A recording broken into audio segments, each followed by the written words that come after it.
Hello brothers and sisters, welcome to He Sees Us All YouTube and BitChute channel. Today's video is a little bit of a special treat. It's the update video that I mentioned in my last video for Miles Gerwitz. We have Brenton Netz on the phone, and I kind of just want to give him the floor today and have him let you guys know what's going on with his case. He had posted something on Facebook the other day, and I had reposted it, and it's what made me want to make this update video, but he's been making some really big moves in his case, and I figured it would be good to have him on so he can let us all know what's going on. Brenton, go ahead. You could take away the floor. Yeah, all right. Well, thank you, Jillian. Thanks for having me back on and an opportunity to talk to your audience. Oh, absolutely. So if this is the first time you're coming to this, in a nutshell, I have a 10-year-old autistic son, and his mother has been treating him as a girl since the age of 3. It's kind of similar to the Jeffrey Younger case in Texas that people know a lot more about, the Save James case. It's very similar. And I'm based in Minnesota. Recently, a few months ago, I started a campaign very similar to Jeff's, and was able to raise about $5,000 in our GoFundMe campaign, which was all put towards an attorney. We finally found one. His name is Robert Roby. He's based out of Cambridge, Minnesota, and he's currently working on my case we're still trying to find a strategy, but it's getting closer, and we're going to probably go with parental alienation and a violation of my parental rights. And you want to explain what parental alienation is for anyone who might not understand what that means? Sure. Yeah, it's kind of a phenomenon where one parent alienates the children or the child from the other parent by talking badly of them and things like that, or keeping them away from the other parent, or using the system. In my case, it would be my son's mother has kind of weaponized the family court system and the medical system to make it very difficult for me to participate in my son's life. And she's an academic librarian. She's not wealthy, but she certainly makes more money than I do, and so that's been another advantage that she's had.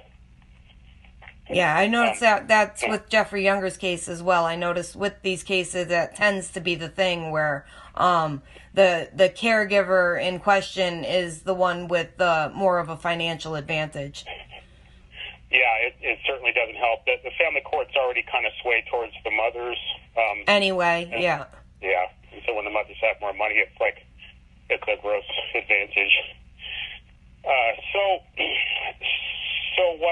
But some other developments have been happening fairly recently is I teamed up with another parent in Minnesota. She's wanting to stay anonymous because a lot of the parents are in similar situations. They sometimes can get doxxed. There's been parents that have lost their jobs over going public. Of course, the gay lobby will attack them if you start making too many waves. Oftentimes, their children will further detach themselves from the parents, and so in my case, I've just got nothing to lose. So I'm going totally public with it, like Jeffrey has. But this parent would like to stay anonymous, and we teamed up and met with a Minnesota House representative. Her name is Peggy Scott, and she is represents a suburb of Minneapolis, St. Paul, which neither one of us are direct constituents of, but nonetheless, she did take our meeting, and I did make a video on my channel, my Save Miles channel, if anybody's interested, but in a nutshell, we had about 15 or 20 minutes to talk to her about this issue. I'm trying to get a read on exactly how much, public officials know about this, and it's kind of scary that they don't really often know much about it. So we kind of did a briefing where the other parent told her story. In her case, she has a teenage daughter who's got rapid onset gender dysphoria. And then I told her my son's story, which often has a lot of shock value. And she felt like it would be very difficult for any sort of legislation to be introduced or passed in Minnesota, at least currently, because South Dakota, right next door, is a very red state. It's one of the reddest states in the nation, and very Republican-dominated. And they still couldn't get a ban on protecting minors from cross-sex hormones. So Minnesota, being kind of a blue state, democratically dominated at the moment, and kind of Scandinavian on top of that, it'd be very difficult. But what we did do is we offered another idea, which is maybe we could get a bill introduced where the University of Minnesota, which is taxpayer funded, would put together a study to find out how this trans issue is affecting young people, because one of the problems that we have is there's not enough research being done. This is all flooding our society so quick and on purpose. It's like a bum rush. It's like a blitz that people aren't getting the information they need to find. I mean, I think we all instinctually know what it's about, but it would be really helpful if everyone could kind of pump the brakes or put the brakes on and find out exactly what's going on to our children. There's such a massive spike in this trans ideology in our youth. And so we kind of planted that bug in her ear.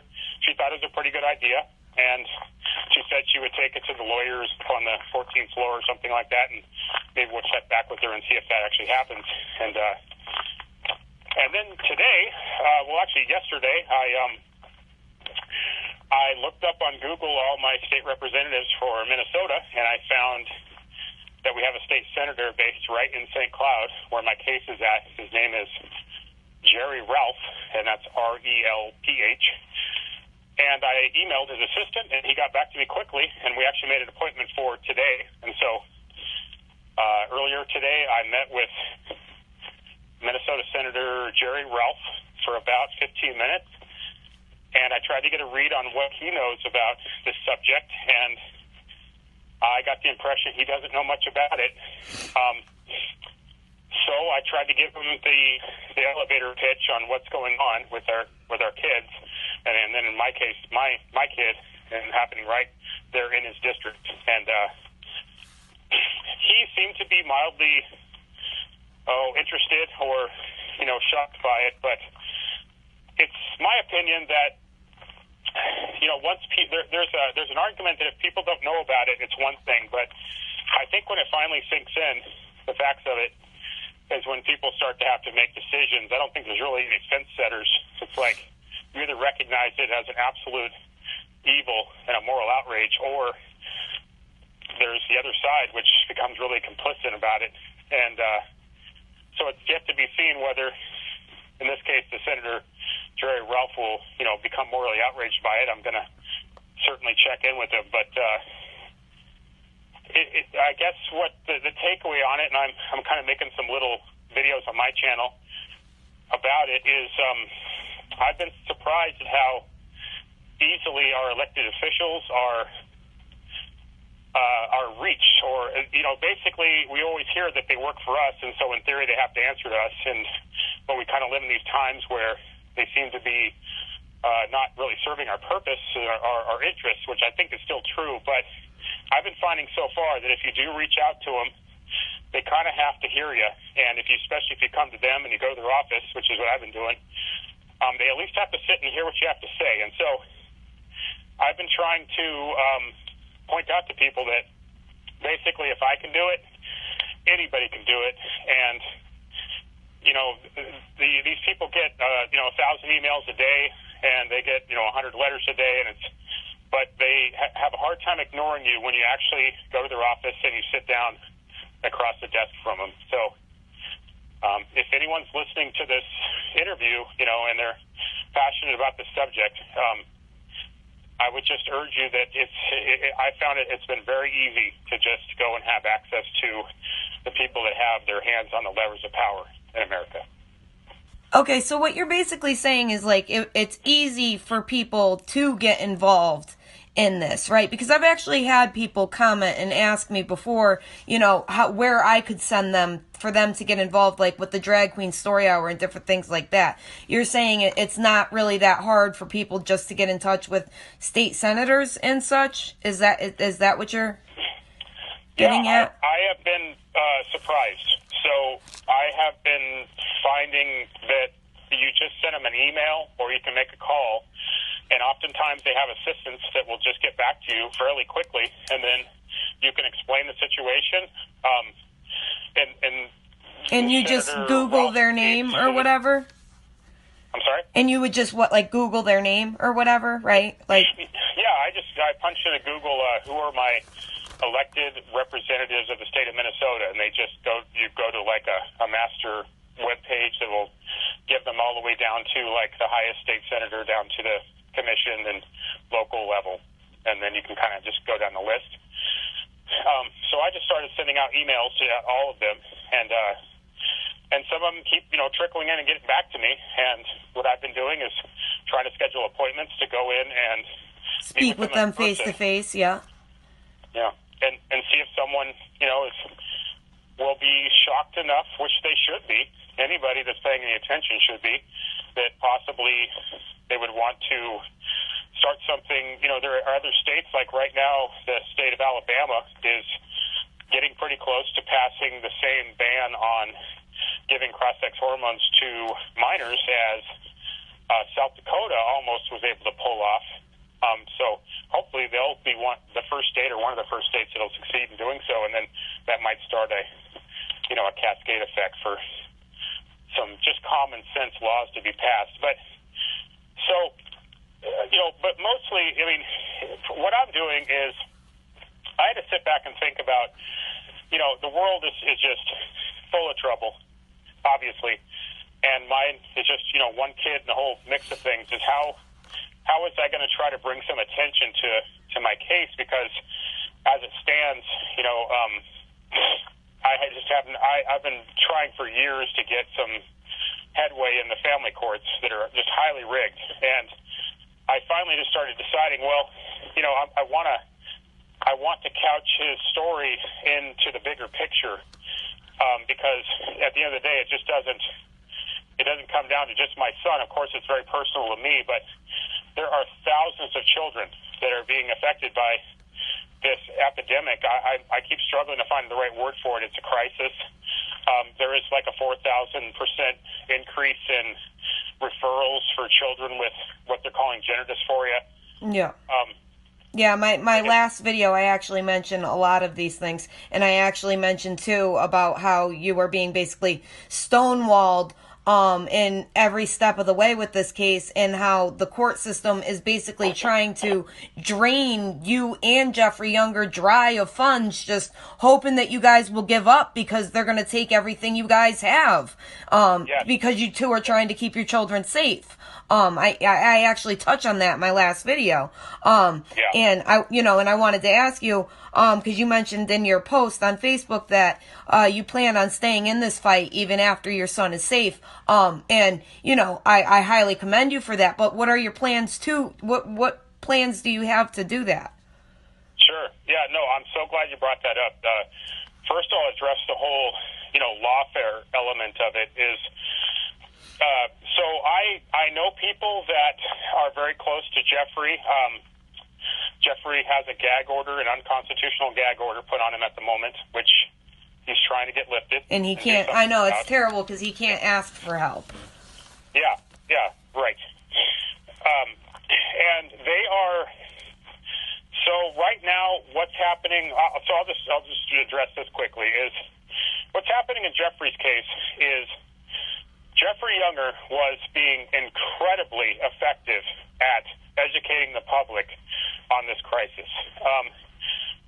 A lot of people found out for the first time that this is happening to children by learning of the Save James campaign, because he somehow broke through to the mainstream media. He was so effective in the alternative media that they started to not be able to ignore him, and that's kind of the tactic that people try to take.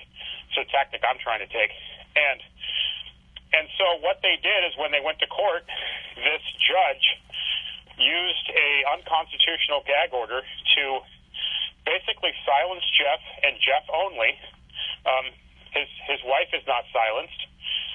Nobody else, everybody else can comment on it and slander him and slander the case and mislead the public, but Jeff can't defend himself or correct the record. And on top of that, so what's happened is the public thinks that case is finished, and it's not. It's not even close. It's a way to stonewall him in another way. You know what I mean? That's stonewalling you guys in every step of the way.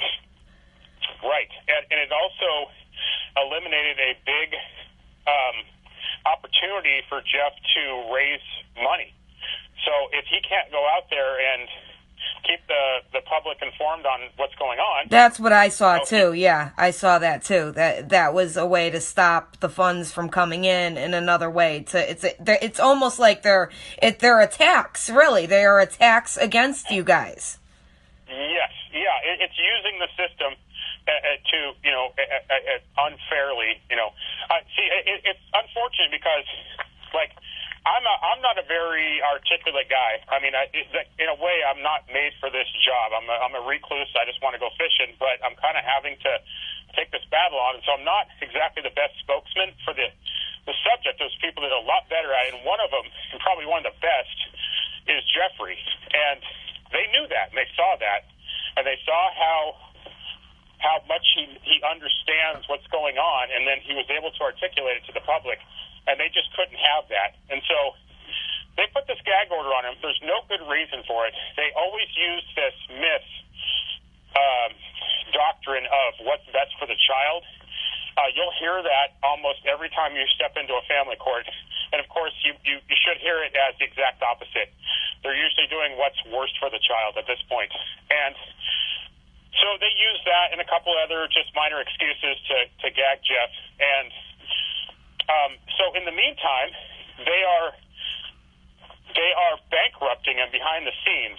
So, for example, I know this for a fact, that the court has ordered Jeff to pay approximately $6,000 a month in counseling sessions for his twin boys and himself, which nobody can afford. Yeah, no kidding. And if he I don't know the exact details, but from what I understand, it's that if he doesn't comply with that, then there could be some kind of contempt of court, or he's not following the rulings of the court. That's what I mean. It's to the outside eye, it would seem as they're making this completely impossible to the point that the father has to give up and has lost everything in the process, trying to just keep his child safe. This is a world of insanity that we're living in. Yeah, it's absolutely infuriating. It's amazing that, it's amazing it's gotten to this point. And it hasn't gone farther, I should say. But, so in Jeff's case, what they've done is they've neutralized or vastly reduced his ability to raise funds by making it so he can't talk to the media and he can't talk to the public. He has to do it through others, or others have to speak for him, which is not nearly as effective. So there goes his funding, and then they pile on a bunch of coerced funding on top of that, which no one can pay. And so at some point, I think I've heard that Jeff has basically answered the court that no, this is ridiculous and I can't afford it, or something to that effect. And so we're going to kind of see where it goes. But even worse is that if Jeff talks to the media, he could also be contempt of court, and then it would just null and void the agreement for the moment, which is keeping James relatively safe. And all rights would go back to Anne, and then she would probably rush right to the gender clinic and start destroying that little boy. So, and please don't, nobody hear that I'm, like an official, representative of Jeff. I'm just kind of talking, from somewhat. No, yeah, you're just talking freely, yeah. No, yeah. You're just talking as someone who's seen as an outside viewer of the case, just as I would talk of Jeffrey Younger. Yeah, I get what you're saying. You're not talking as a personal. You don't want people to misconstrue that as a personal statements of Jeff's himself. I got what you're saying. Right. Yeah, right. Yeah, please. And I know Jeff and I have a lot of the same friends, so a lot of this can be more or less taken literally, but not exactly. So, but there is another case which it sounds like you have been working on, which is a fellow up in Canada named Robert Hoagland, which this has been going on for quite a while also and been getting a lot of attention up in Canada and other places. We haven't heard too much about it in the States, but we are beginning to, which is basically there's another father who has a teenage daughter, and she's been captured by the system, and he started learning very much like the process I've been going through, which is like, he does a great interview, which, maybe we can put a link to. I'm gonna have that actually linked. It's gonna be linked in the video that will be posted before this, and it's gonna be linked in this video as well. That was actually a great video, and I actually said in my last video that case reminded me so very much of your case, because as the girl got older and reached puberty and was attracted to boys, instead of the clinic saying, oh, maybe we made a mistake, they said, oh no, your daughter is just a gay man. As the same with your son, who said he's attracted to girls, instead of Troy Weber Brown saying, oh, maybe we made a mistake. No, your son is just a transgender lesbian. There's really, it boggles my mind that people cannot see through the BS here. Yeah, it is so crazy that I often just think that at least half of it's intentional, just to kind of really gaslight us, and it's like an Orwellian nightmare where they're holding up 4 fingers and they're saying how many fingers are we holding up, and we say 4 and they say wrong 5. Yeah, so really. On top, but then they have our children hostage in the process. Yeah, right. It's insanity. It's just total insanity on its face. So, in the case of Robert Hoagland, again, I actually don't know, Robert at all, really, but I do want to just, in our little way, bring some attention to his case, is that he had a gag order put on him also. And it was over that interview, right? Well, he broke his gag order. Oh, for that interview. To do that interview. Okay. Yeah. So this begs the question of, if this is all so well and good and best interest of the children, what's with the gag orders? Why not just let the public come to their own conclusions based on the facts and evidence? And so, yeah, exactly. What's with all the secrecy? Right. Yeah. It just begs the question. So as far as I understand it, Robert broke his gag order, and he did some interviews, and I think he's doing more. And as I understand it, his situation is such that his daughter did end up going on cross-sex hormones, and so in a way, Robert, I don't want to speak for him in any way, but it might be that he just feels like he's got nothing left to lose than to start telling the public what's really going on. Whereas in Jeff's case, they're kind of holding James hostage, So, and if I ever get a gag order put on me, it's possible when we finally start entering the courts, they might go look at the social media that I put together and say, we don't want you talking to the public. Yeah, that's why I feel that it's great that we talk with you while we can now, and that you are able to say as much as you possibly can now. Because this way people have heard you, and they have heard from you personally, and this is all pre-gag order, so this isn't something that can be retracted, you know what I mean? Right. So you can put your statement, you can put your heart out there for my audience, and it can spread further on from there. And I know a couple of I know someone from my audience, she's actually my moderator on my Discord. She did a video with you as well, and you never know, you might get more calls for more videos. Just take them, because until you do have a gag order, I would get as much of your story out there as you possibly can. Yeah, that's exactly what I'm trying to do. Absolutely.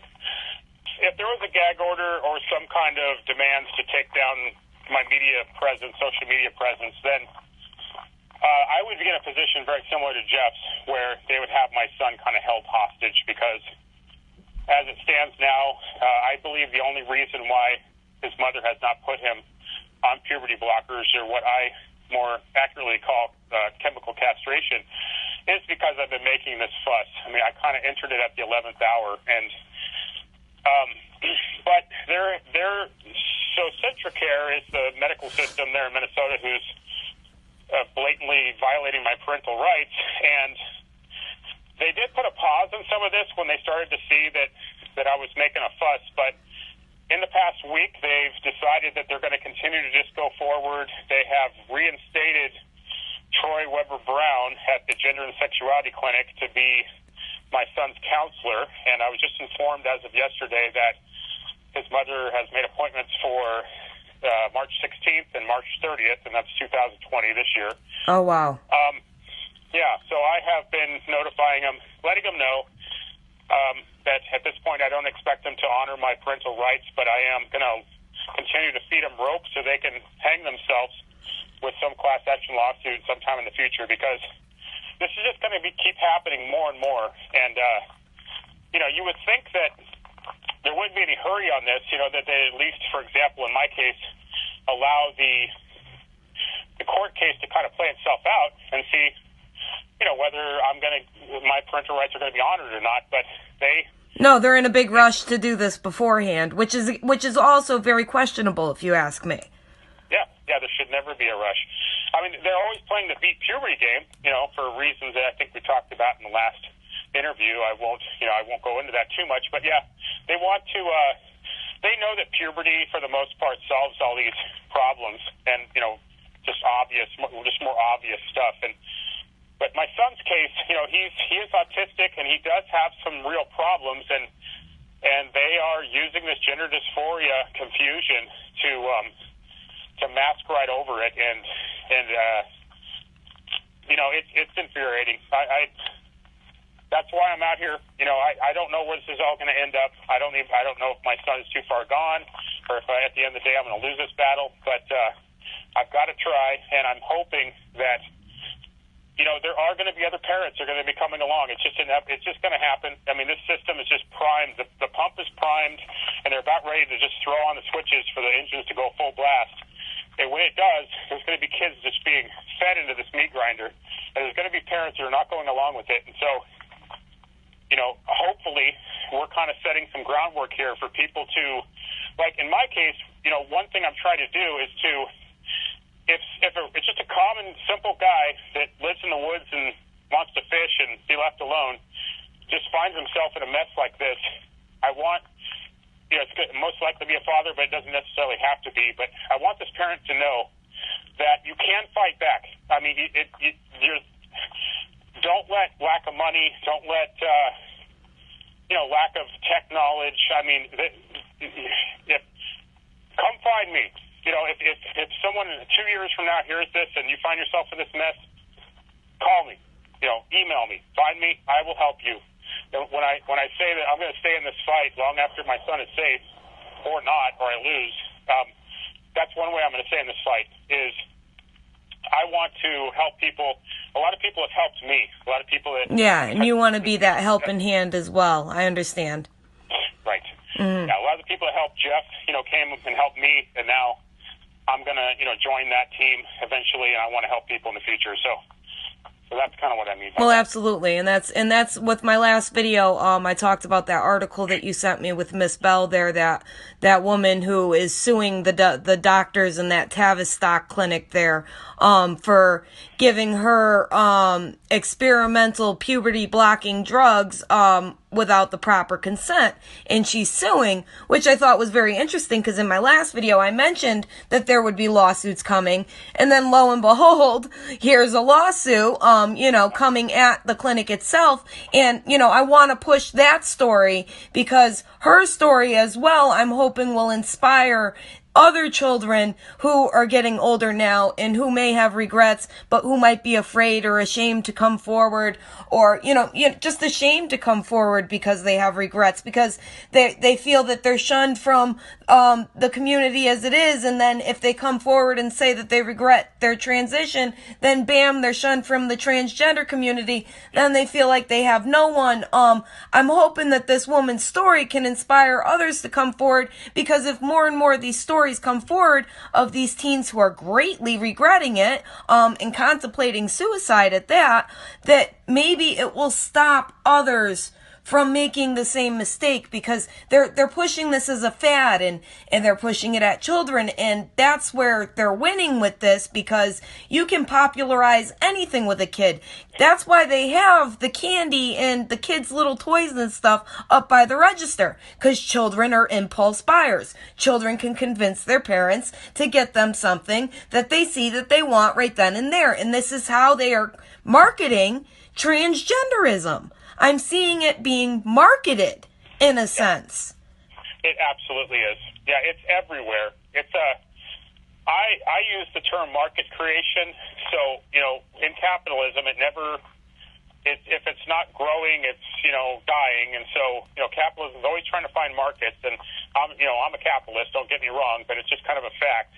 And in this case, it's the pharmaceutical industry. It's one of the elements of this crisis is they're creating a market. The more children they can get to be dependent for life. Yeah, lifelong customers. I mentioned that in my last video. Lifelong customers. Yep. Yeah. And, on top of that, like I was just in Walmart tonight grabbing a couple things on my way home, and I'm always just kind of looking around and observing people, and something occurred to me that I saw what I think is, a confused young person, maybe a transgender, or maybe just a boy trying to look like a girl or something. But I'm seeing that more and more out in public, and I'm starting to wonder if, it's going to be another way to kind of control populations in the future. It's like, well, you have this $5,000. I'm just putting a number. I don't know exactly what it is, but you take $5,000 a month worth of hormone therapies, which you obviously can't afford. And if you stop, it's going to throw your system into absolute havoc. But if you stock shelves at Walmart, for $11 an hour, we'll give you, these full benefits, and they'll be subsidized by the taxpayer. And it just goes on and on. It's like there's so many nefarious elements to this. It never ends. It's like a rabbit hole that just never reaches the bottom. But the drugs themselves are so damaging to the body, and the fact that these drugs cause heart issues and sleep issues, anxiety, depression. Now, the drugs that they give for sleep issues, anxiety, and depression also cause suicidal thoughts and tendencies, which are also caused by the drugs that they're giving them for hormonal treatments and such. So they're really just double whammying these kids with drugs that in the end have side effects of suicidal thoughts and tendencies. I see it, I mentioned that I think in the last video as well about it being, if it's not with the vaccines, or if it's not in the air, or if it's not in the food we eat, or if it's not the fact that they're transgendering our children, or if it's not the fact that they're chemically castrating our children, in every which way they are trying to control the population, and they're coming at it from so many different angles. But this angle with the transgendering children has its little pocket agenda to abolish consent laws as well, so that the elite, the disgusting pedo elite, can get their fix and normalize that behavior while they protect the predators and imprison the protectors. Yes, absolutely. So there's these even bigger issues that are attached to this transing children crisis, like overthrowing what's left of parental rights, basically legalizing pedophilia. People ask me, or they've said to me many times, well, how's the trans lobby, so if there is such a thing, the trans cult, I just call them the trans cult. Why are they so powerful when in the general population they're a pretty small amount of people? I think people say maybe 1 or 2% or something like that. But why are we seeing them everywhere? And why do we have presidential candidates talking about them as if there's some kind of voting block, that could get them elected. And I have thought a lot about that. And my thought, at least one of the reasons, is they're kind of inverting cause and effect, or it's kind of a push-pull situation where if they fake it till they make it, and they make it seem like, half the population is, trans now, or potentially trans, it becomes a self-fulfilling prophecy where when they're pushing it from behind and they're doing it, they're hidden by the pharmaceutical media and not allowing anyone to talk about it, and they're gag ordering anyone that's effective at educating the public. Well, you give it 10 or 20 years, and all of a sudden, 50% of the population has been trans. And so it's almost like they're just creating reality as we speak. Yeah, absolutely. They're creating the reality that they wish to live in as we speak. That's what they're doing with these children too. They're taking these children into these perfectly normal children, taking them into these clinics, and then in these clinics and clinicians are telling these children that they are not normal, that there is something wrong with them, and that they were born in the wrong bodies. Now, if that's not traumatizing in itself, and then even if the parent by some chance, says, no, no way, I'm taking my kid out of here, I want nothing to do with you people. They planted that seed in that child to make them think that there's something wrong with them. Maybe I am born in the wrong body. A doctor told me I was born in the wrong body, and we've been programmed over generations to trust doctors. Parents trust doctors. You get what I'm saying? So they have doctors coming in and telling children who full-heartedly trust the doctor. They trust the doctor just as much as they would trust mom and dad. A doctor telling them that they're supposed to be the opposite sex. Of course they're going to believe the doctor. And then the doctor tells them, well, I can fix that for you with just these injections and just these pills every day. And then, boom, they have a lifelong customer. They're not in the business of turning any kids away. They're not in the business of turning any kids away at all, for that matter. Yeah, I often use the analogy that, like Troy Weber Brown, for example, the pedophile that's having his way with my son currently, he's a hammer, and every child you bring to him is going to look like a nail. I doubt if they've ever met a child who they will not convince themselves through their agenda and their ideology can be a trans child. So if any parent out there that ever gets the bad idea of bringing your child into one of these gender clinics, I can't think of a worse idea you've ever had. Yeah, just don't. Never do it. Just don't. And there was one other thought that crossed my mind as well, because how we were saying that there's like no child that would be turned away, right? I was thinking about children who are homosexual, right? Now, they're already confused as it is, and then they're brought into these places, and they're treated no different as a heterosexual child brought into this place. Only the difference here is they'll be brought in, say it's a boy that's homosexual. They'll be brought in, diagnosed as gender dysphoric, and they're no longer a homosexual boy. Now, they're a straight girl.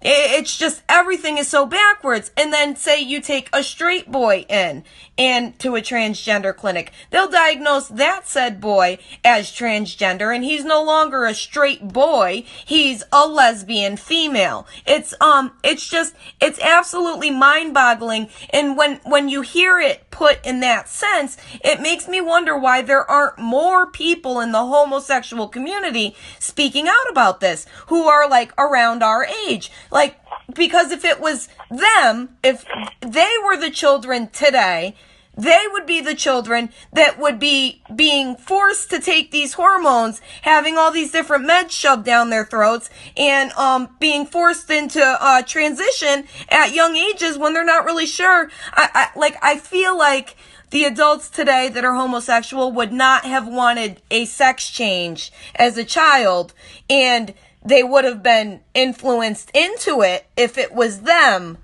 today. Do you get what I'm saying? Like, it's hard for me to put it into words, but it's Yeah, I totally follow you, and I found that one reason why this stuff is often so hard to talk about is because it's all so self-evident, and it's like the brain has a lot of cognitive dissonance, because it's like, I just find myself just at the verge of screaming at the sky. It's like, how on earth are people not just seeing what's going on? So yeah, I'm always struggling to talk about these, especially the deeper issues, of this. But to kind of talk a little bit about what you just said, for me anyways, is I had this today when I talked to the Senator, Jerry Ralph, is when I was trying to get a read on how much he knew about this subject. He, like a lot of people that don't know much about it, not putting him down, I mean, people have to educate themselves on the subject, is he was conflating the idea of gay children or people being born gay or young gay people with trans, and that is a huge mistake. Being gay and being trans, they have really nothing to do with each other. They're trying to graft the T onto the LGB. Yes. There actually is a lot of LGBs that are against this, a lot more than people think. They're kind of, it's a hands across the aisle kind of unification to fight this fight, as I think we might have talked about in our last video. And I told, the senator today, for example, I said, sir, if I was just, trying to, grapple with having a gay child, I mean, I almost feel lucky at this point. That's not what we're talking about. I know there is legitimately gay people, and there probably is young people that, to some extent might have possibly been born with that propensity. I don't really know. But I feel like today they could be more of a target. That's why I feel like homosexuals that are adults today should be furious about this, because if it was them today, they would be targeted for this trans kid's agenda. Do you understand what I'm saying? Yes, yeah. I've heard a lot of people say that. There have been a lot of tomboy type women that have said, you'll see this on Twitter a lot, is that if I was born today, they would be transing me. They were, a lot. And that's not something they would have wanted, and they'll come right out and say that. It would have ruined their lives. Yeah. We would be seeing suicides left and right, which we're going to see. And that's what that my last video I'm calling it. We're yet to see a coming tsunami of mass genocide, because it's not suicide. It is what did I call it exactly? It is. And not influenced, I didn't use the word influenced, but influenced suicide, basically, coerced. That's what I'm calling it. Coerced genocide, yep. Yeah. If it's in just a word, I mean, I overuse it, but it's just evil. I mean, we're just dealing with absolute abject evil right now. And, so what has happened is a new option or an extension to the process has been added to this whole idea of LGB. And so the only thing that was stopping it, 20 years ago, I suppose, was, society wasn't quite numbed, to reality enough to accept it or to allow it, or to be hypnotized enough to allow it. And possibly the technology wasn't there or something. But now they've taken it just to a whole new level where the element of danger that our children are in is just unacceptable. And I just keep waiting for that day when we finally find that tipping point and the public gets outraged. I keep hoping that Trump, goes to one of his mega rallies and he brings this up. I mean, yeah, I hope it's not too late when we reach that day. Bringing this up, it's like this is a slam dunk. Someone just told me today that what is anybody on the right have to lose? Because it's not like the people that are going to be offended by this would ever vote, for Trump anyway. So why not just galvanize and just show the public that this is basically the abortion issue of our age? Yeah. I mean, right now Planned Parenthood is administering more cross-sex hormones than abortions. So as tragic as abortion is, we need to start paying attention to this latest head on the hydra that's popped up.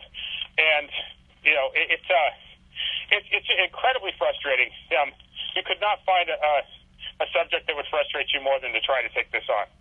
Yeah. Yeah, it's amazing to me that Planned Parenthood is the people that would be distributing those hormones. I mean, I guess that makes sense, though, right? Yeah, I mean, it's a culture of death. I mean, to me, it's like, it's all sacrifices to the same deity. And I full-heartedly believe Planned Parenthood is an organized, sacrificial cult to Baal. And they sacrifice babies to Baal all the time, and to do this with children, to transgender children, you are literally sacrificing that child as well. You are killing what that child once was and rebirthing them into like the view of Satan in a way, and you're rebirthing them as a Baphomet. Yeah. Yeah, I just did this a couple days ago. I pulled up images on Google of Baphomet. It's basically it's a cross between males and females. Yep, it's a male-female deity. Yep. Yeah, it's we're dealing with evil. I mean, this is so. It's like the Police song where it says there's no political solution. There's he goes down the list of there's just no solution. It's spirits in the material world. This is a spiritual battle. At the end of the day, we kind of have to take it on the other elements because we're here. But absolutely, if someone's not morally outraged by this, they might want to check their pulse. Absolutely, and it absolutely is a spiritual battle, and that's why they've spent so many years distancing us from God and distancing us from that spiritual realm of reality and making science in that spiritual realm non-existent, because science says they've been distancing man and man's mind from the essence that is there, the reality of God, the reality of demons, the reality of Satan, these interdimensional beings that actually exist here with us, these angels, these demons. They've distanced us so far from that to make it sound like a fairy tale, when if you would just open your eyes, you could see the battle playing out right before us, and they're using us as their avatars. Yeah, that's so well said. Yeah, these are demon possessions. Yeah, I've got a friend who's a Christian reporter, and we talk about that a lot, that this is just demon possession. I've got this idea that I've been thinking that, this has kind of been planned in the works for longer than we think, having to do with like psychotropics and SSRIs and, depression drugs like Wellbutrin and Zoloft and stuff like that. I kind of have this feeling that there's so much of the population on those, and it kind of opens up a window into their soul where this kind of stuff can start entering. I mean, that's one theory I have. I know my son's mother, has been taking Wellbutrin for like over 20 years, and I get the feeling that those drugs do cause suicidal thoughts. She's been opened up to a demon. They cause suicidal thoughts, and anybody who has suicidal thoughts is opening themselves up to a demon, period. So if you're taking an SSRI or whatever, a Zoloft, Cymbalta, there's so many different kinds, Wellbutrin, a friend of mine's even on one that's really, really, really not good for you. After a while, like, they can work great in the very beginning, but then after like 6 months to a year of use, they start bringing you into this spiraling dark depression. And it's not your regular, I'm depressed, I don't want to get out of bed. It's a dark depression. It's absolutely opening people up to demonic possession or demonic realms. And it opens a doorway where they're freely allowed to pass through your life, because you're feeding it to yourself every single day. It's the same thing as if there were, a heroin addict using heroin. They're opening themselves up to the same kind of demonic possession. Same thing with an alcoholic who drinks too much and drinks every single day to that blackout drunk and, beats his wife and kids or whatever. He's opening himself up. There are substances all substances, I believe, if taken in accession, will open up a part of your mind that allows these beings to just freely take over. Yeah. Yeah, dependency. God gave us free will because he wanted to love him by our own free will. And it's not even, I won't even say it's my opinion, it's just kind of just obvious, self-evident, truth that anything that removes us of our free will potentially remove us of our ability to connect with God. And so all these substances we're talking about, we could just go down the list, and especially the ones that override our free will, like these very powerful pharmaceuticals. Well, I mean, it's a spiritual battle. Yes, as soon as absolutely. they remove us of our free will, I mean, they basically have won. You think about it, you got nothing else. You're just a slave. Yep. You're a part of their hive mind at that point. Yep. Yeah, and that. So, I'm trying to save my son from this fate. Robert Hoagland in the interview, which it sounds like will be found on BitChute, maybe attached in this. Yeah, I'm going to attach it to others. this video as well as my other video. Like I said, his case sounded so much. I advise everybody to watch that interview. His case sounded so much like Brenton's case. The only difference was he had a daughter. But the way everything was being handled was exactly the same. And then the asinine statement that she's attracted to boys, that means she's a gay transgender boy. That just threw me through the loop. And that was the same thing that Brenton told me in our last interview, that this man, Troy Weber Brown, said that because his son is attracted to girls, a completely normal thing for a little boy, that means no, he's not a normal little boy attracted to girls. That means he's a transgender lesbian. It's this to me, it's just asinine to me. Yeah. It blows my mind. Yeah, Troy's going to regret putting that in writing someday, and I'm going to enjoy that. And that and 100 other just crazy statements. My son's mother said something that's become kind of a shorthand for some other close friends that are helping me through this, is that when my son put up those videos on YouTube, kind of a cry for help, and I called his mother, for the first time in a long time and got her on the phone, and I was trying to bring this to her attention. Sarah said, "Miley is a happy, healthy little girl." And we were just stunned. I had her on speakerphone. I had my friend with me, and we just were stunned. Our jaws were dropping. If you think about that statement, there's not one true thing about it. Yeah. Miley is a happy, healthy little girl. Yeah, everything in it. Everything in it was a lie. For one, his name's not Miley. He's clearly not happy. He's far from healthy at the moment. And he's not a little girl. And what does that go to show you? Yeah, exactly. It's a total inverted reality. It's kind of like when people say, trans women or trans men are women, or do you believe that trans men are women? Oh, yeah. I have a great. Well, you're saying that. I have a great picture that will be up on the screen right now. Everybody's probably having a laugh. I found quite the image the other day. Can't remember exactly what it said, but when you go to watch this, you'll see what it says. I can't wait. Oh God. Something else that probably should have occurred to me a lot earlier than now, but in the past week or so, is that I've been grappling with this whole lingo element of it. Like I just got an email from my son's mother, a few days ago, informing me that she's going to be taking him back to Troy Weber Brown and such, and I had to read the email about 3 times because they tie themselves in linguistical knots, trying to basically recraft reality, and also sets you up for like these trip falls that if you don't go along with it, then you're kind of instantly identified as one of their enemies. So yeah, like you're an abuser of some sort. Yeah, like if you just that's what this is.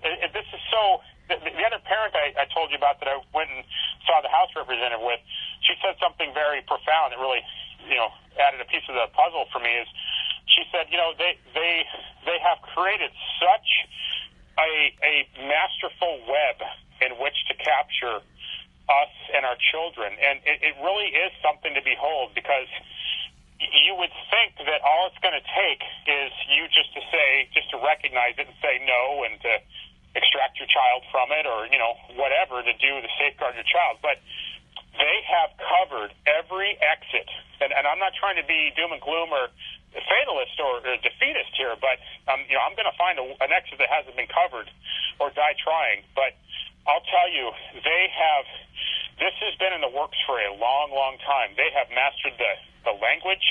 They have taken over the institutions, which have all the power, like the family courts, like the medical system, like the media.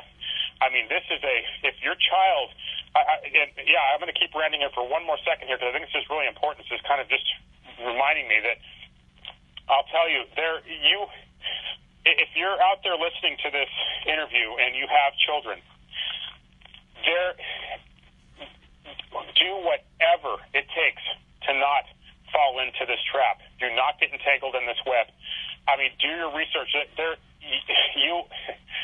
is a nightmare. When you listen to that interview with Rob Hoagland, listen to what he talks about. It's like living in a nightmare.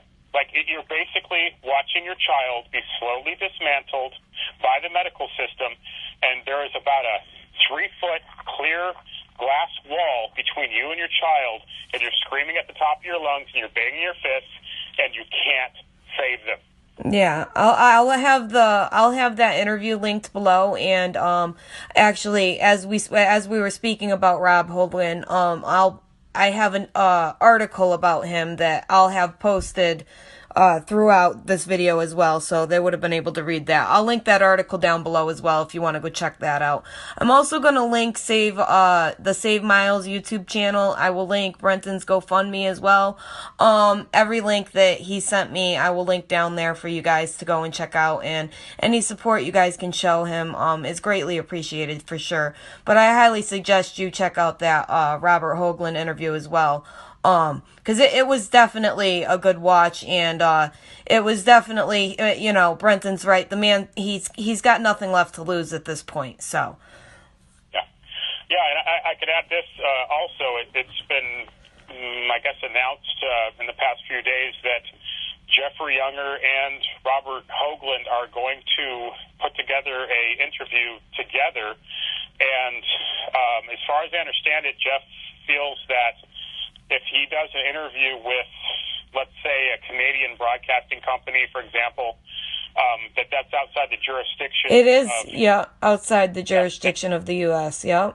As far as I understand it, Jeff he wants to be able to go and talk to the public again, and I do not blame him. He should have every legal right to. Honestly, he should have. That peed me off so bad when I was covering that case, and when I first found out about the gag order. That one really ticked me off. I was so angry about that. Like, how dare they give him a gag order when she could get all the help she wants, but he can't ask for help anymore? That's sick. That is sick. Yeah. I was, I listen to a lot of podcasts and watch a lot of channels on YouTube also, and I saw a couple, truther channels, say, hey, look, this, we were so worried about this a year ago, and but now it's fallen in Jeff's favor, and everyone. It's like, I wanted to just, send him an email right away to say, no, that's not actually the case. I mean, yes, he's kind of, but it's so far from over. Exactly. All they're doing is just. They're just stalling. Yeah, they're just stonewalling, and they're just financially bankrupting him behind the scenes. The second that he almost moved forward, like the second he almost had a win, they were like, nope, because the judge posted this, so no, we want it all thrown out. They're finding any way to prolong this, to stonewall him, they're going to keep stretching it out to the point that James has already started on puberty. But this is just, and this can't be good on Jude either. This can't be good for either boy's psyche. That poor little, the brother. Yeah, he gets he's I wouldn't even, I can't wait till Jeff can speak to the public again, because freely, that would be such a perfect thing for him to talk about, because it's not just James. It's also his brother. It's a lot of people. I feel for his brother big time. I think about him a lot because of all the attention on James and all the. It's not good for either of their psyche, man. Absolutely, yeah. It's not for every child you see going through this. It's like throwing a rock in a pond. It just ripples out and it destroys families. Absolutely. Absolutely, it does. Well, I want to thank you for coming on the channel tonight and giving us an update on your son yourself. It's better to hear it from you than just just to be coming from me. I appreciate having you on, and I appreciate all the links you sent me and everything. When I get that video up, definitely give it a check out, because a lot of the stuff we talked about, I actually covered in that video. I just got to get the images finished and put together, and then I'll have that up. And then once that's done, I'll get this one put together as fast as possible, and I'll get this one up hopefully by Monday the latest, I would say. Yeah. No, well, thank you so much for having me on. And I just another byproduct of all this is that I got to discover your channel, and it's become one of my favorite ones. Oh, thank you. I appreciate that. Yeah. Oh, my audience loves hearing from you too, so.